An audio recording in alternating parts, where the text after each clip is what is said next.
Luciana Diane, eu sou da cidade de Ribeirão Preto, interior de São Paulo, e eu vim aqui, né, justamente porque é o Senhor que nos traz, e é Ele que faz a obra, né? Então eu trabalho com cura e libertação, faço parte do ministério da pastora Tânia Tereza, né, que faz o Silk.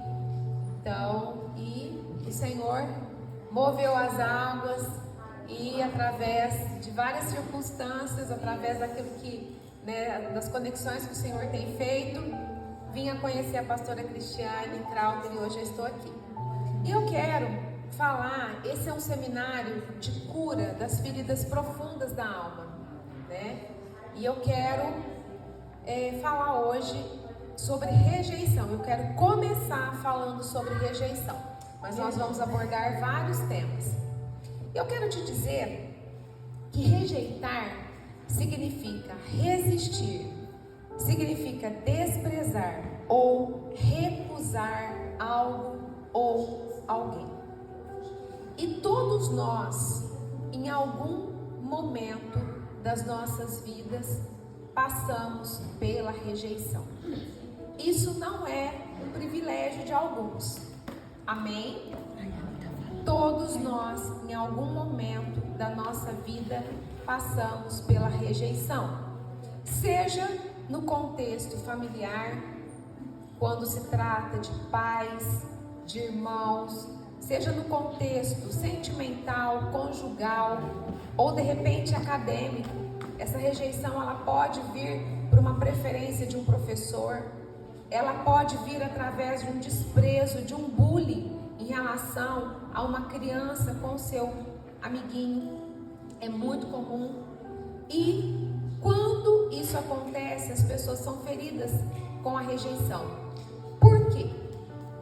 Porque nós, seres humanos, nós temos 3 necessidades básicas emocionais. Nós temos 3 necessidades emocionais básicas. Primeiro, a necessidade de sermos amados, de sermos aprovados e de sermos aceitos. E toda vez que uma dessas necessidades emocionais básicas ela é omitida ou negligenciada, ali é instalado uma raiz de rejeição. E é exatamente sobre isso que nós vamos falar. A rejeição, ela começa no ventre, porque Satanás, sabendo disso, ele faz de tudo para ferir a pessoa com a rejeição o mais rápido que ele puder. E essa rejeição no ventre, ou rejeição ventral, como nós chamamos, é a rejeição mais difícil de ser trabalhada, de ser ministrada na vida da vítima. E como acontece isso? Quando, por exemplo, uma mãe, ela fica sabendo que ela está grávida, que ela está gestante. Se aquela criança não foi planejada, se aquela criança não foi programada e de repente a mãe ou o pai libera uma palavra que não era o tempo certo, ou que não era para essa criança chegar naquele momento, ou qualquer outra palavra, aquilo entra com uma raiz de rejeição. Porque desde o momento que o óvulo se une ao espermatozoide, já existe vida. Ao contrário do que muitos que são a favor do aborto dizem que é só uma massa de carne. Não. A partir da primeira célula, que é chamado ovo ou zigoto, já existe vida. E onde existe vida, existe emoções. Porque nós somos um espírito. que possuímos uma alma e habitamos temporariamente dentro de um corpo. Então, o que acontece? Quando essa primeira célula existe, ali vai ser formado o corpo físico. Porém, o espírito e a alma já está ali. Porque nesse momento, a partir da primeira célula, que o Senhor envia aquele espírito, e esse espírito já tem uma alma e vai se desenvolver. Prova disso, eu recebi hoje um vídeo de uma clínica, né? Eu acho que era uma clínica dos Estados Unidos que fazia abortos, e chegou um determinado momento que aquela pessoa responsável ali por aquela clínica, aquela diretora da clínica, ela foi fazer o aborto, mas ela colocou ultrassom, né, junto ali no momento do aborto. E ela ficou, na verdade, muito admirada, porque antes da máquina, daquele aparelho sugar aquela criança que devia ter 2 meses, acredito eu, ela ficou desesperada. A criança ficou desesperada para poder se livrar daquela máquina sugadora. Então, assim, é impressionante. Então, isso prova que tudo que a mãe passa é passado para a criança. A criança sente tudo. Então, essa é a primeira forma, né, de haver essa rejeição no ventre. Uma outra situação é quando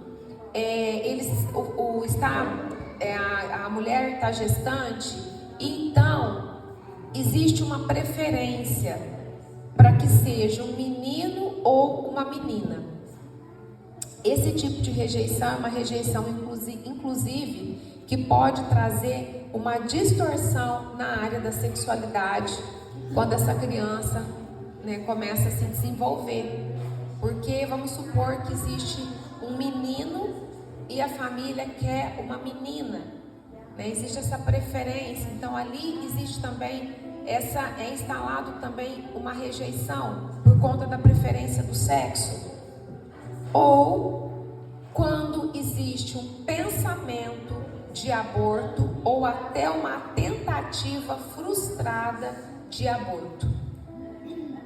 Porque tem muitos casos que a mãe ela tenta o aborto, mas de repente Deus não permite que aquela criança seja abortada, porque nós nascemos com propósito. Mas essa tentativa de aborto frustrada traz um tipo de rejeição muito agressiva emocionalmente para aquela criança. Mas é uma forma dessa rejeição acontecer no ventre. Quando, por exemplo, existe uma preferência, existem vários filhos e de repente o pai ou a mãe prefere determinado filho e não a outro. Então isso também, né, a preferência de um ou mais filhos dentro de uma família, isso também traz uma rejeição. Ou quando os pais, eles passam para o filho, através de palavras, de comportamentos e de atitudes, que aquele filho, ele é um estorvo. Por exemplo, muitos pais, né, já trabalham, tem aquela rotina de viajar, e de repente vem um filho. Então, quando eles passam para a criança a mensagem de que aquele filho veio para atrapalhar aquela disciplina do casal, isso também traz uma rejeição. E essa rejeição, ela traz muitas consequências. E eu vou falar das principais consequências que a rejeição traz. Primeiro, eles rejeitam os que o rejeitaram. A pessoa rejeitada, ela tem uma tendência a rejeitar aquele que rejeitou. Por exemplo, às vezes houve uma rejeição do pai e aquela criança começa a crescer. Existe um bloqueio com o pai, e depois depois, às vezes, o pai até se arrependeu e, né, começou a amar aquela criança, mas aquele bloqueio existe. E às vezes a pessoa não entende por quê.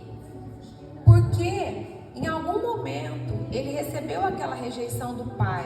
Em algum momento o pai passou a mensagem para ele, para essa criança, seja homem, seja mulher, de que ele não era bem-vindo. Então, aquilo cria uma lacuna, cria um bloqueio, normalmente. E isso não só em relação só a pais. Casais, né, que passam por uma crise e de repente não mede as palavras na hora da briga. Então, de repente, o outro, dependendo da maturidade emocional dessa pessoa que recebeu essas palavras, ela vai criar um bloqueio com aquele cônjuge, né? Vocês já devem ter ouvido, parece que esfriou. Não é que esfriou, é que as pessoas, elas se ferem. E as feridas emocionais, elas doem muito mais do que as feridas físicas. Segundo, homossexualismo. O homossexualismo é uma das consequências da rejeição. Não é o único. Tem outras situações também que pode trazer essa questão da homossexualidade, mas a rejeição é uma delas. Promiscuidade sexual. Existem tronos, né, governos que agem sobre outros demônios, que eles agem em pessoas que foram rejeitadas, certo? Então eles trazem essa promiscuidade sexual, certo? Para aquela pessoa. Muitas pessoas que foram rejeitadas, chegam em um determinado momento da vida, você vai fazer um mapeamento e você vê que existe uma promiscuidade sexual muito grande. E quando você vai investigar lá atrás, é uma pessoa que ela teve um histórico de rejeição. Rebeldia e rebelião também é uma característica muito forte da pessoa que foi rejeitada. A rebeldia e a rebelião. Baixa autoestima. Aquela pessoa que se sente menor. Aquela pessoa que não se sente capaz. Aquela pessoa que se sente diminuída. A baixa autoestima é uma das consequências da rejeição. Insubmissão às autoridades, à liderança. Isso também é uma característica da rejeição. O orgulho. De repente, quando a pessoa é acometida com orgulho, ela tem uma tendência a endurecer o coração dela. E ela tanto pode desenvolver um complexo de inferioridade ou também de se valorizar, de superioridade. Então tem aqueles que se diminuem e tem aqueles que tentam se exaltar.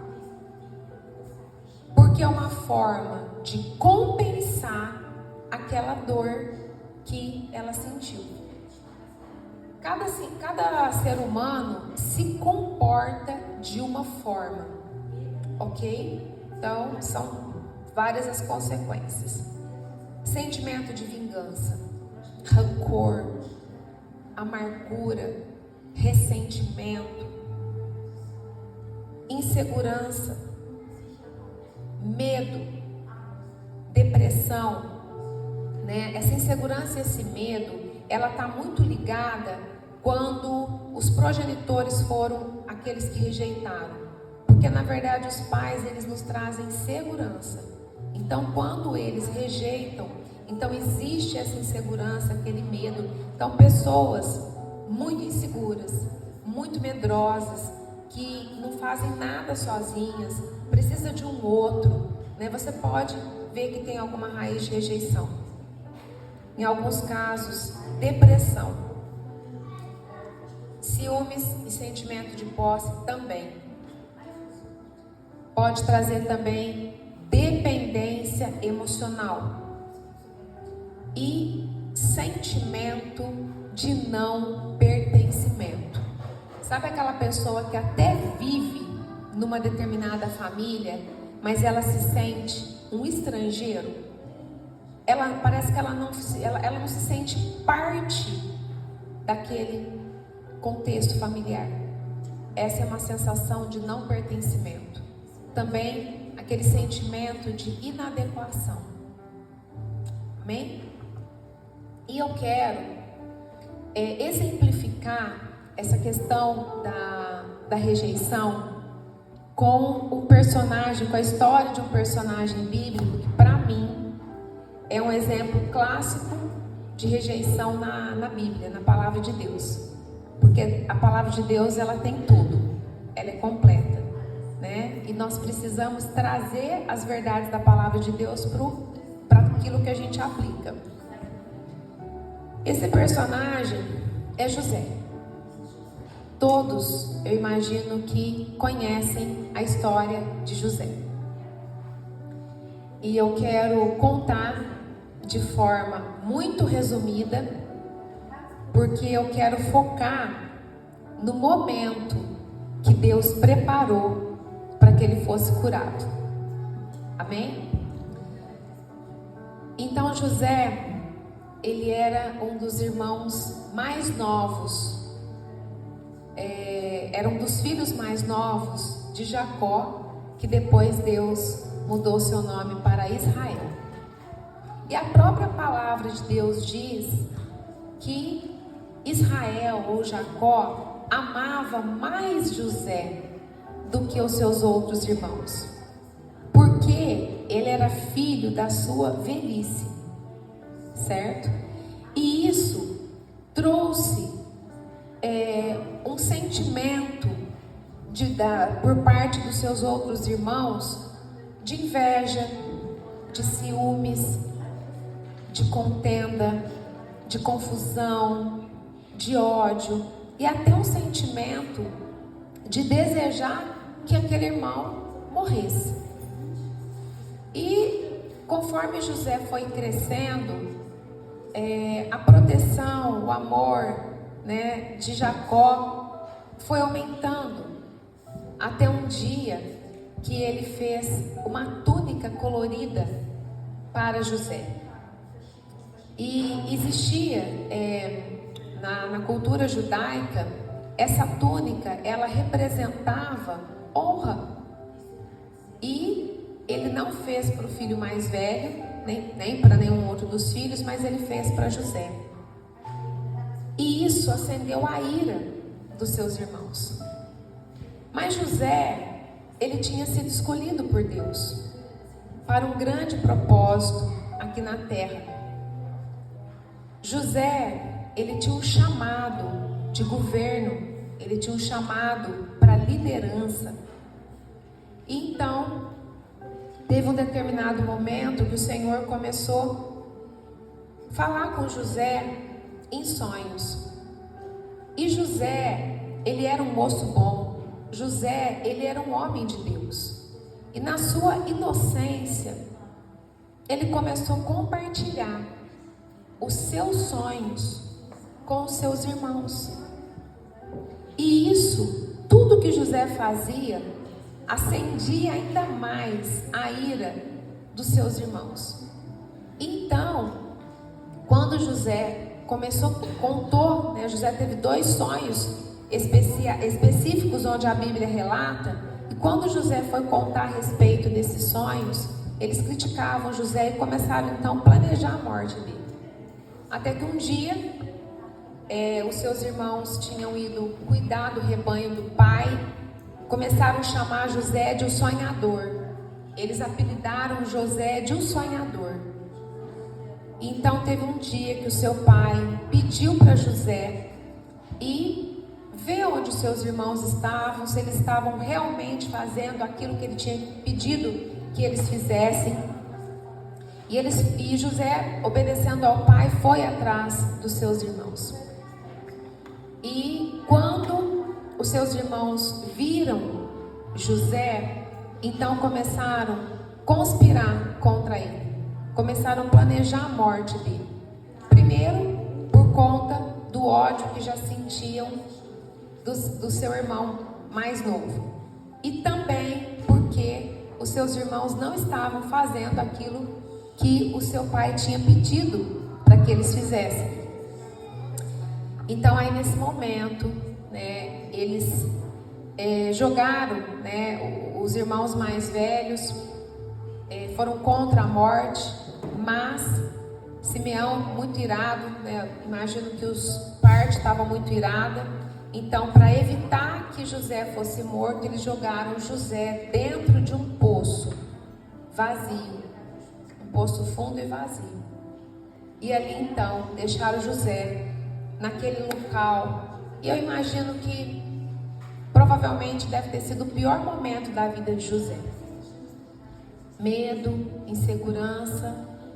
E aí ele ficou ali por um tempo, até que então seus irmãos avistaram uma caravana de ismaelitas que estava indo a caminho do Egito. Então um deles teve a ideia de vender José como escravo. E foi isso que fizeram. José foi vendido ali como escravo e chegou na terra do Egito, sem família, sem ninguém. E ali ele começou uma longa jornada. Em vários textos da Bíblia diz: e o Senhor era com José, porque o Senhor era com José. Independente de todo esse contexto, existia um plano, um propósito, né, para que fosse cumprido na vida de José. E José, aonde ele estava, ele se sobressaía, porque ele era um homem de Deus. Ele era um homem que buscava obedecer ao Senhor. E ali ele foi crescendo. Primeiro ele se destacou na casa do seu senhor, que era Potifar. Potifar mudou ele, né, de trabalho. Na verdade, Potifar, o termo sumiu. Ele promoveu, é isso. Potifar promoveu ele a administrador de todos os seus bens. Mas ali, a sua esposa, ela se engraçou com José e quis seduzi-lo, mas ele se manteve fiel e fugiu de toda aquela situação. José então, mediante essa injustiça, ele foi para a prisão, e ali ele também se destacou. E então o carcereiro trouxe também uma promoção, promoveu ele. Ele passou a ser ali administrador daquela prisão. Até que um dia a prisão, né, foi para o cárcere, o padeiro e o copeiro do rei. E então eles tiveram sonhos, e José teve a revelação da parte de Deus e discerniu os sonhos. Então os sonhos se cumpriram. E José disse para que aquele que foi o que se manteve vivo, porque foi enforcado, teve uma sentença, né, para ser enforcado. O outro não, o outro voltou para o seu posto, que era o copeiro. E ele pediu para que ele não se esquecesse dele, mas ele se esqueceu. Mas tudo isso estava no script de Deus. Isso é muito importante. Muitas vezes nós achamos que o Senhor se esqueceu de nós, mas não. Tudo está no script do Senhor.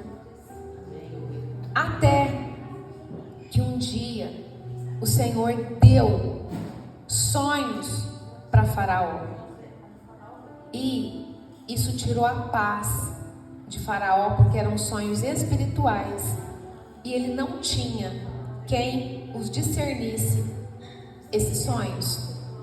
Então, depois de ter chamado os magos, né, os feiticeiros, aquelas pessoas místicas que Faraó conhecia e não tendo resultado, aí o copeiro, ele se lembrou de José. E naquele momento, José, ele foi exaltado pelo Senhor e ele se tornou governador do Egito. Naquela época, o Egito era uma potência mundial. Então, já fazia muitos anos que José estava no Egito. Ali ele se casou, ele teve filhos. E eu imagino, pastora Luciana, imagino que ele acabou, por uma razão ou por outra, esquecendo os seus familiares. Por quê? Porque ele, como governador do Egito, ele tinha poder, ele tinha status, ele tinha dinheiro, ele poderia muito bem ter ido atrás dos seus familiares.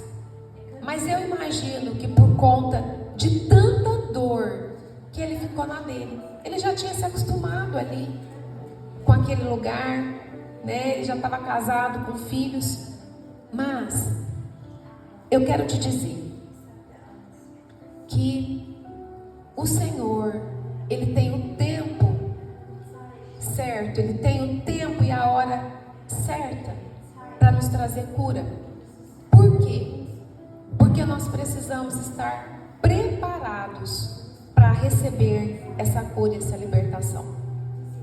E eu creio que o Senhor esperou todo aquele tempo.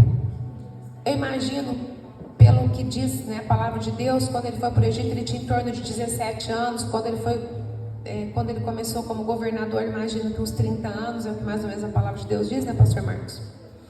Mais ou menos com 30 anos, né, eu acho que o Senhor exaltou ele. Então, só que quando a fome começou no Egito, porque era esse o discernimento que ele deu, né, para os sonhos de Faraó, que haveria 7 anos de abundância e depois 7 anos de seca. Então já faziam muitos anos, porque imagino que já faziam uns 20 anos, porque os irmãos, o Senhor preparou o tempo que já tinha começado a seca, para que esses irmãos viessem até ele. Então agora eu quero ler para vocês. Agora eu quero ler para vocês o encontro de José com seus irmãos. Gênesis 42, de 6 a 28.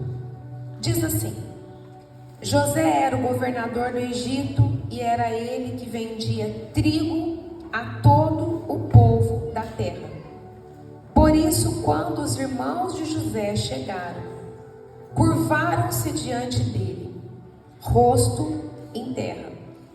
José reconheceu seus irmãos logo que os viu, mas agiu como se não os conhecesse e lhes falou asperamente: De onde vocês vêm? Responderam eles: Da terra de Canaã, para comprar comida. José reconheceu seus irmãos, mas eles não o reconheceram. Lembrou-se então dos sonhos que tivera a respeito deles e lhes disse: Vocês são espiões. Vieram para ver onde a nossa terra está desprotegida. Eles responderam: Não, meu senhor. Teus servos vieram comprar comida. Todos nós somos filhos do mesmo pai. Teus servos são homens honestos e não espiões. Mas José insistiu: Não, vocês vieram ver onde a nossa terra está desprotegida. E eles disseram: Teus servos eram 12 irmãos, todos filhos do mesmo pai, na terra de Canaã. O caçula está agora em casa com o pai, e o outro já morreu.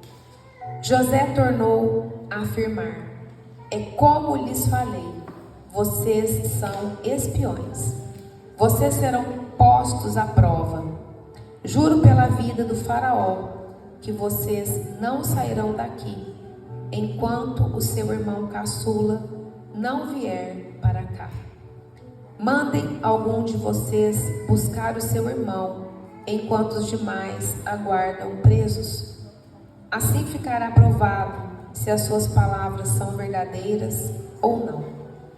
Se não forem, juro pela vida do faraó que ficará confirmado que vocês são espiões. E os deixou presos 3 dias.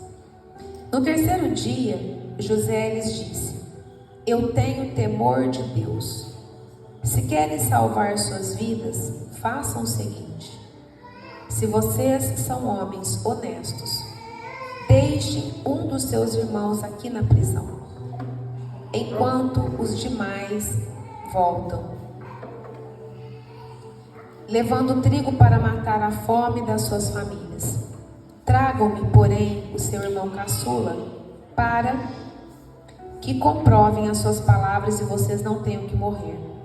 Eles se prontificaram a fazer isso e disseram uns aos outros: certamente estamos sendo punidos pelo que fizemos a nosso irmão. Vimos como ele estava angustiado quando nos implorava por sua vida, mas não lhe demos ouvidos, por isso nos sobreveio essa angústia. Rubem respondeu: eu não lhes disse que não maltratassem o menino, mas vocês não quiseram me ouvir. Agora teremos que prestar contas do seu sangue. Eles, porém, não sabiam que José podia compreendê-los, pois ele lhes falava por meio de um intérprete. Nisto, José retirou-se e começou a chorar, mas logo depois voltou e conversou de novo com eles. Então escolheu Simeão e mandou acorrentá-lo diante deles. Em seguida, José deu ordem para que enchessem de trigo suas bagagens, devolvessem a prata de cada um deles, colocando-a nas bagagens, e lhes dessem mantimentos para a viagem, e assim foi feito. Eles puseram a carga de trigo sobre os seus juramentos e partiram. Os seus jumentos e partiram. No lugar onde pararam para pernoitar, um deles abriu a bagagem para pegar forragem para o seu jumento e viu a prata na boca da bagagem. E disse a seus irmãos: devolveram a minha prata, está aqui em minha bagagem. Seus corações se encheram de pavor e, tremendo, disseram uns aos outros: que é isto que Deus fez conosco? Então vamos analisar todo esse texto. Como eu disse, José já fazia muitos anos que ele estava no poder, que ele estava como governador daquela terra. Ele, em termos de poder, de status, ele só perdia para Faraó. Ele estava abaixo de Faraó. E ele poderia, nesse momento, ter ido atrás da sua família. Mas, por conta de tanta dor que ele sofreu, eu imagino, como eu disse para vocês, o rejeitado, ele acaba rejeitando. Ele preferiu ficar daquele jeito. Ele não quis mexer na ferida que aparentemente estava curada e não estava. E eu quero te dizer que o Senhor, ele é especialista em fazer isso na minha e na sua vida. Muitas vezes o tempo passou, você acabou fazendo outras coisas, a sua vida mudou o rumo, e você acha que está tudo certo, que está tudo resolvido. Mas Deus, que nos sonda e conhece todas as coisas, Ele sabe que aquilo não foi resolvido. E Ele é o cirurgião maior. Ele é perito. Ele é perito em trazer cura e libertação. Então, o Senhor preparou o momento dos seus irmãos irem até o Egito, porque toda a terra estava à mercê do Egito, porque o Egito era o único lugar que tinha comida. Então eles foram comprar. E a palavra de Deus fala que José se lembrou dos seus irmãos imediatamente. E ali, os sonhos de José começaram a ser cumpridos, porque um dos sonhos que ele teve, na verdade, os dois sonhos que ele teve, os seus irmãos se prostravam diante dele. O primeiro sonho, né, eles estavam no campo, colhendo os feixes de trigo. Então, de repente, né, todos os feixes do seu irmão se prostravam mediante o feixe dele. E o segundo, ele fala, né, que o céu, a lua e as estrelas se prostravam diante dele. E aí então ele se lembrou dos sonhos. E naquele momento, todo o contexto que ele tinha vivido, toda a dor que ele sentiu, veio à tona. Como que eu sei disso? Como nós sabemos disso? Pelas reações dele. Porque nós somos reativos. Para toda ação tem uma reação. E qual foi a reação de José? Imediatamente ele foi pego de surpresa. E ele detinha o poder. Naquele momento, ele acusou os seus irmãos de serem espias. Ele manipulou uma situação para que os seus irmãos fossem presos. Por quê? Porque no fundo, ele estava por cima naquele momento.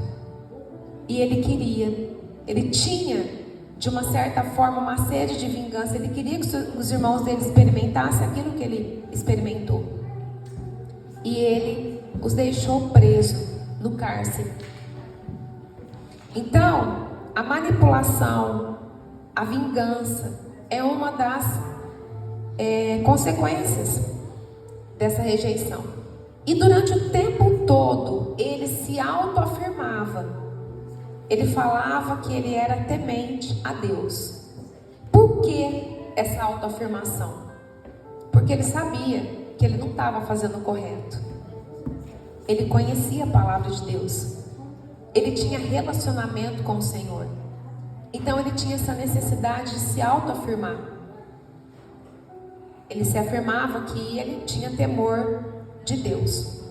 Uma outra coisa que ele fez foi esconder a sua identidade. A identidade é muito comprometida com a rejeição. Ele conversava por meio de um intérprete. Durante todo o tempo, ele fez questão de se passar por um egípcio, porque naquela altura ele já tinha as vestes dos egípcios, ele já tinha assimilado aquela cultura.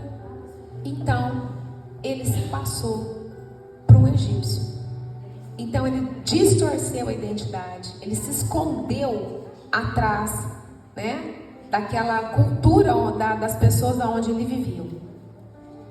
E José, ele também tentou fazer o papel de Deus. Por quê? Ele agiu no ímpeto, no calor da emoção, né? E aí então ele manipulou uma situação, ele reteve um dos irmãos ali, Simeão, ele manteve Simeão preso, enquanto os outros fossem para Canaã, e a exigência era trazer quem? O único irmão dele, do mesmo pai e da mesma mãe, Benjamim. Porque quando tudo isso aconteceu, Benjamim era um bebê e ele queria rever o seu irmão. Então ele manipulou essa situação.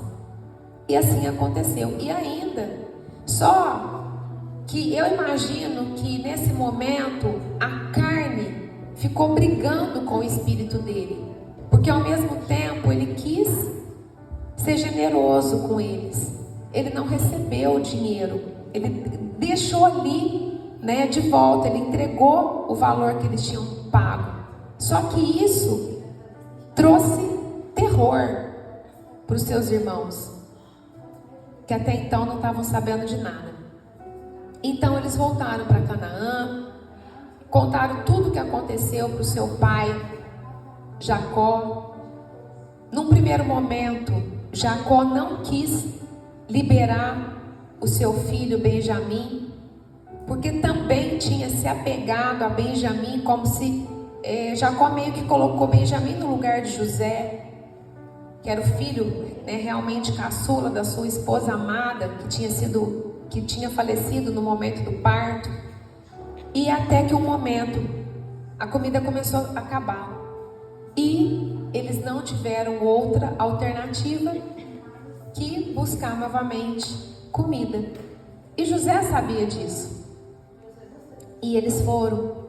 Então Judá se comprometeu de estar, voltando com todos, inclusive Benjamim, porque Jacó temia de acontecer com Benjamim aquilo que aconteceu com José. Porque quando seus irmãos fizeram o que fizeram, eles mataram um animal, sujaram todo o saco do sangue daquele animal e levou para o seu pai junto com a túnica. Molharam a túnica, na verdade, no sangue do animal e levaram a túnica de José ensanguentada para fazer o quê? Manipular. Para fazer com que Jacó tirasse as suas conclusões de que ele tivesse sido morto por um animal. Então, para Jacó, José estava morto. Mas então, todos os irmãos, inclusive Benjamim, voltou para o Egito e repetiu as cenas. Prostraram diante de José e naquele momento, José pediu para o seu administrador preparar um banquete para receber os seus irmãos na sua casa. E a Bíblia fala que e ele manipulou de novo, ele colocou seus irmãos sentados à mesa em ordem de nascimento.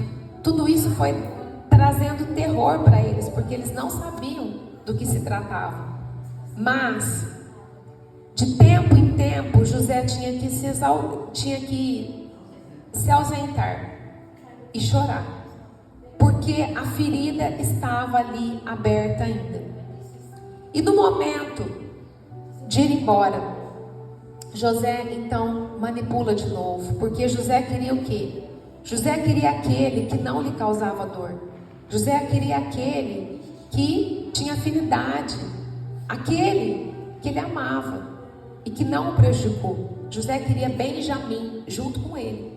Nesse momento ele não queria saber dos irmãos, ele queria Benjamim. Ele tentou manipular uma situação, tentando, num primeiro momento, incriminar Benjamim para que ele ficasse ali junto com ele como escravo.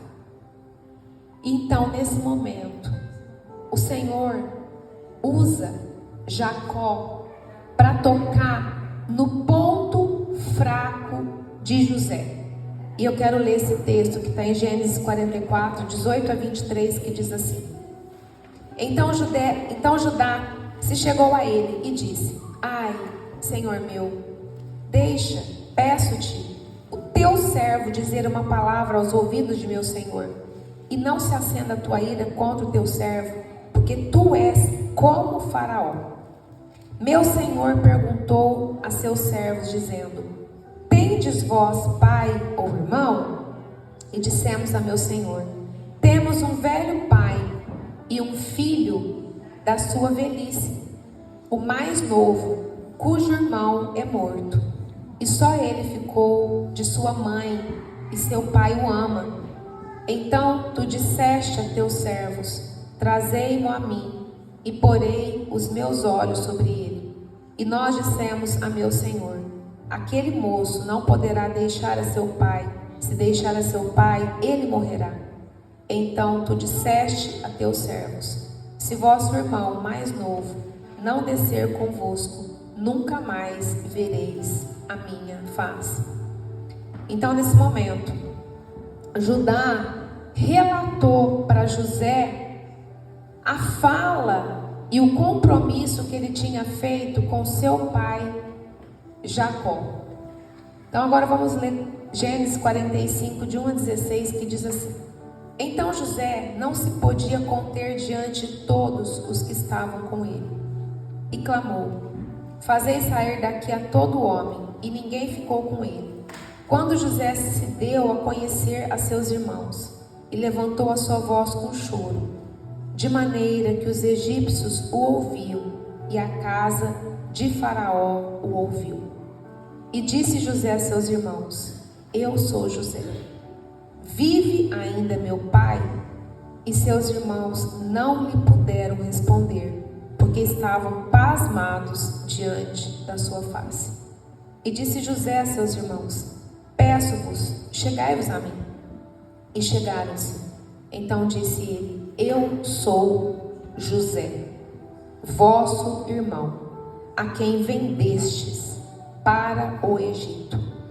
Agora, pois, não vos entristeçais, nem vos pese aos vossos olhos, por me haverdes vendido para cá, porque para a conservação da vida Deus me enviou adiante de vós.